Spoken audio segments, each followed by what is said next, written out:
नमस्कार, मालवणी स्वाद या यूट्यूब चॅनलमध्ये स्वागत असा. आज आपण चटणीचा प्रकार बघणार आहोत. शेंगदाणा, लसूण आणि सुकं खोबरं यांपासून चटणी बनवूया भाकरीसोबत खायला.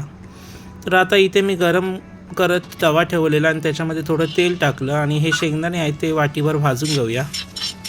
शेंगदाणे भाजून झाले, मस्तपैकी खरपूस भाजायचे, जळवायचे नाहीत, नाहीतर चटणी आहे ना ती कडवट लागतली.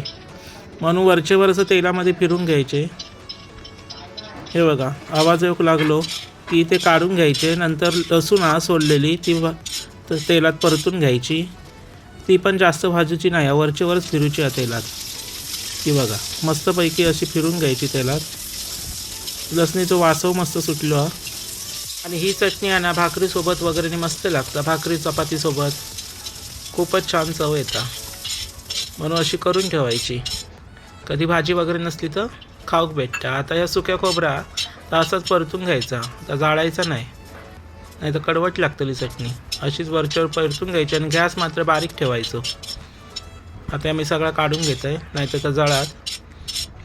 आता थोडे गॅस बंद करायचो, कारण तवं तर तापलेलो आहे ना, म्हणून थोडे जिरे आणा फिरून घ्यायचा तव्यावर. गरम असल्यामुळे त्या काय जास्त ह्या नाही लागत गरम. त्या बघा सगळं काढून घेतलं तव्यात ना.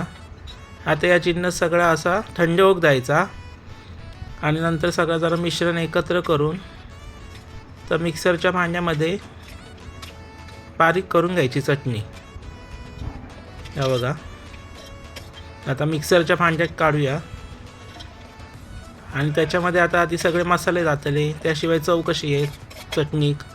त्यामुळे इथे मी मालवणी तिखट टाकलं आहे, चटणी तिखटपणा योग, आणि हे काश्मीरी लाल तिखट टाकलं आहे रंग येण्यासाठी, आणि धना पावडर आणि प्रमाणात मीठ घाला, तुमच्या सोयीनुसार घाला, तुमच्या आवडी. नाही तर खारट व्हायची चटणी.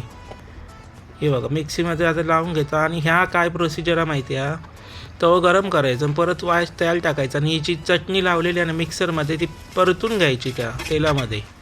आणि तवं गॅस ना बारीक करायचो, जळता नाही. ह्या असा कशा करूचं लागतं म्हणजे नंतर ना ती सुट्टा, हे जे गटले आहेत ना चिकटलेले ते एकदम असे व्यवस्थित होतात आणि चटणी मस्त लागतं कुरकुरीत वगैरे अशी खाऊ. ही बघा, नंतर ही चमच्याने अशी खालीवर अशी परतून घ्यायची. जास्त वेळ नाही परतायची, 2-3 मिनटं अशी परतून झाली काय गॅस बंद करून तो काढून घ्यायची की आपली चटणी तयार असा.